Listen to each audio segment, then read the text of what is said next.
Fraction से related 2 cases के बारे में स्टडी की थी और उनके बेस पर एग्जाम्पल सीखे थे। आज हम थर्ड केस के बारे में स्टडी करेंगे और उसके बेस पर जो एग्जाम्पल हमको गिवन है उसको सॉल्व करने की कोशिश करेंगे। थर्ड केस हमारा था if denominators total factor are in second power. इसमें रिपीटेशन का कोई रोल नहीं था, इसमें सिर्फ जो हमने फैक्टर किए पॉलिनोमियल इक्वेशन के वो सेकंड पावर में होने चाहिए और हमको इस एग्जाम्पल से दिख रहा है कि हमारा थर्ड केस है, इसमें एक्स की पावर सेकंड दी हुई है। तो हम इसको सॉल्व करने की कोशिश करते हैं।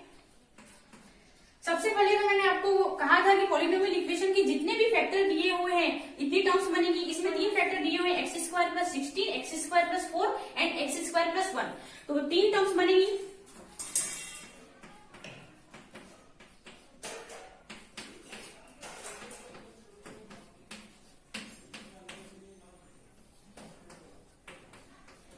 तीन टर्म्स को अब हमने डिवाइड कर दिया है 3 टर्म्स में।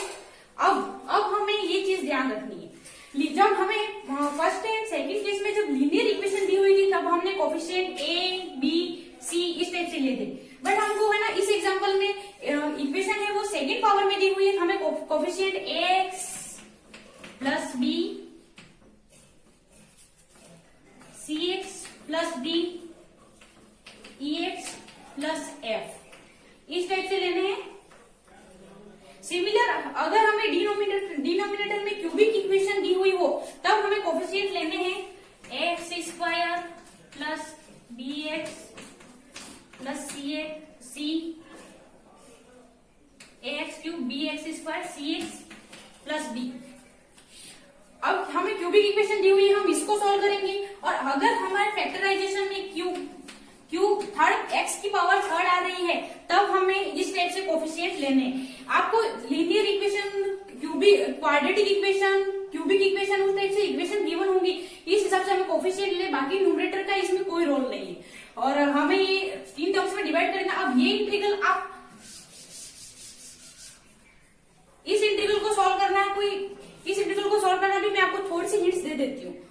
एग्जाम्पल के लिए ए और बी कोफिशिएंट की जगह आपको कोई नंबर दिया हुआ होगा तब आपको नीचे डिनोमिनेटर को देखना है और एक्स स्क्वायर प्लस 16 एग्जाम्पल के लिए इसको टी मानेंगे और हमें देखना है कि इसका डिफरेंशिएट करने पर ये आ रहा है नहीं। अगर ये डिफरेंशिएट करने पर नहीं आ रहा है तब हमें इसको डिफरेंशिएट करने पर आने लायक बनाए 2 का मल्टीप्लाई करते हैं, जैसे कि अपन कोई भी नंबर का मल्टीप्लाई कर सकते हैं। ये तो जस्ट एग्जांपल लेके मैं आपको समझा रही हूँ। तो इसको मल्टीप्लाई या डिवाइड करके इसका डिफरेंशिएट करने पर जो नंबर आ रहा है बनाना है, जो आप इंटीग्रल पहले करते आए हुए हैं। और बनाने के बाद आप इसको टी मानेंगे और वो डिफरेंशिएट करेंगे तो डी लास्ट टर्म आएगी हमारी dt अपॉन टी और हम इस इंटीग्रेशन को टोटल कर पाएंगे। तीनों केसेस को स्टडी करने के बाद इनमें 2 स्पेशल केस दिए हुए हैं, उनको भी हम देख लेते हैं।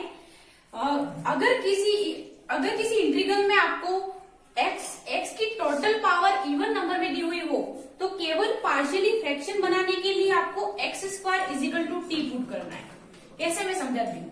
जैसे कि ये एग्जाम्पल आपको दिया हुआ है, इस एग्जाम्पल को देखते ही आपको पता चला। सबसे पहले तो आप ये बताओ कि कौन से केस के बेस पर एग्जाम्पल है।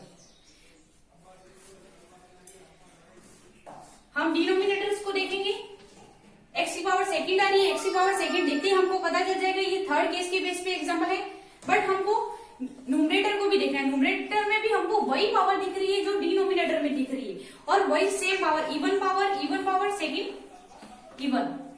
तो ये हमारा स्पेशल केस फर्स्ट अप्लाई हो रहा है इसमें, जिसमें E power of X in even number है। तब हम इसको पार्शियली फ्रैक्शन से रिलेटेड इंटीग्रल बनाने के लिए हम देख रहे हैं ये पार्शियली फ्रैक्शन के अलावा तो सॉल्व होगा नहीं, तो हम इसको पार्शियली फ्रैक्शन बनाने के लिए x square is equal to T put करेंगे। जैसे कि मैं पुट कर रही हूँ टी प्लस 3, कुछ नहीं करना है आपको, x square is equal to T put कर देना है, simple. T plus 5 t plus 3 t plus 2 and t plus 6। ये हमारा सिंपल इंटीग्रल बन गया जो फर्स्ट केस के बेस पर है। अब ये लीनियर इक्वेशन हमें दी हुई है और ये विदाउट रिपीटेशन वाले फैक्टर है, तो फर्स्ट केस के बेस पे हम इनको 3 टर्म्स में तोड़ेंगे और इंटीग्रल कर पाएंगे।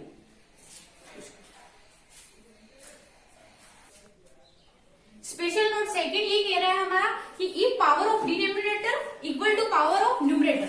अगर किसी एग्जाम्पल में आपको डिनोमिनेटर की पावर और न्यूमरेटर की पावर इक्वल दी हुई हो तब आपको क्या करना है। अब इस एग्जाम्पल में आप देख रहे हैं यहाँ x की पावर 2 दी हुई है और यहाँ x की पावर 2 कैसे दी हुई है। इसको जैसे ही हम सॉल्व करेंगे x मल्टीप्लाई होगा तो 2x², तो x की पावर 2 x की पावर 2 है, तब हमें इसको डिवाइड करके इसको इजी फॉर्म में लाने की जरूरत नहीं है। तब हमें क्या करना है, ये हमारा स्पेशल नोट है, पहले तो फैक्टर 2 है इसलिए 2 टर्म्स बनेगी, a/x प्लस b/1 - 2x²। अब हम देख रहे हैं हमारा special case, special note second apply हो रहा है, दोनों में पावर 2 है, तब हमें 1/2 का डिवाइड कर देना है। पूरे जब हम इस इंटीग्रल को टर्म्स में डिवाइड कर रहे हैं तब अगर ये केस अप्लाई हो रहा है तब 1/2 को और ऐड कर देना है, तो हमारे 2 टर्म्स की जगह हम 3 टर्म्स बनेगी। बस इतना काम आपको करना है।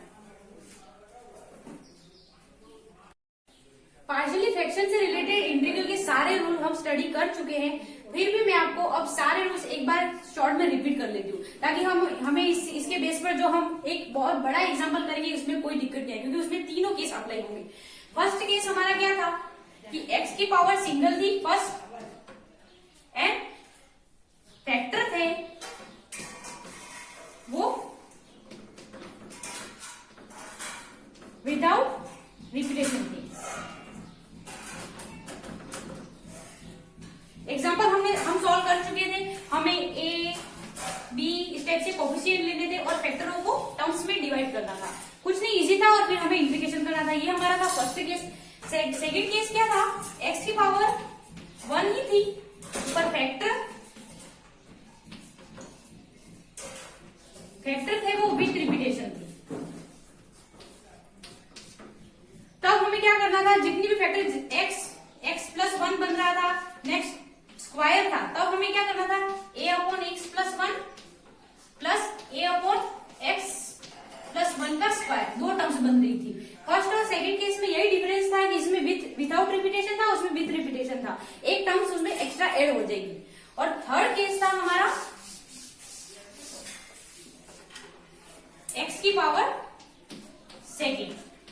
फर्स्ट और सेकंड केस में लीनियर इक्वेशन थी डिनोमिनेटर में, तो हमने simple a and b coefficient लिए थे, बट थर्ड केस है जो हमारा उसमें पावर सेकंड है, तो हमें फैक्टराइजेशन तो किस टाइप से, फैक्टर तो इसकी सेकंड पावर में थे x² प्लस समथिंग, और न्यूमरेटर में हमें कोफिशिएंट लेने थे, वो लेने थे ax plus b cx plus d, इस टाइप से हमें कोफिशिएंट लेने थे।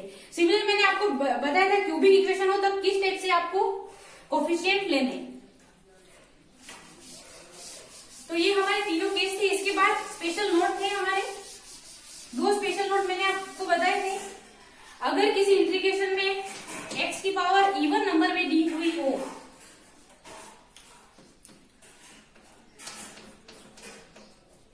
Node first and second note था हमारा, अगर किसी इंटीग्रेशन में न्यूमरेटर एंड डिनोमिनेटर की पावर इक्वल हो,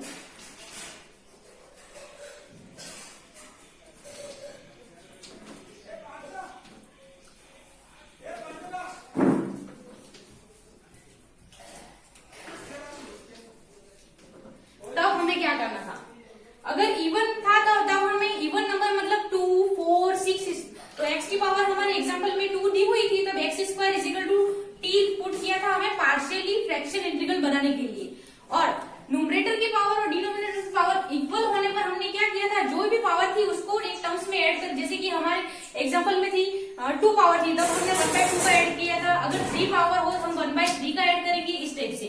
तो ये हमारे सिंपल से पार्शियली फ्रैक्शन से रिलेटेड इंटीग्रल को टोटल केस हमने स्टडी कर लिए, और इसको लेकर जो नोट थे वो भी हमने स्टडी कर लिए। अब हम कल की वीडियो में हम एक एग्जांपल सॉल्व करेंगे, और एग्जांपल करते ही आपको पार्शियली फ्रैक्शन से रिलेटेड कोई भी इंटीग्रेशन दिया हुआ होगा तो आप सारे इंटीग्रल कर पाएंगे, सब आपको ये एग्जांपल क्लियर हो जाएगा।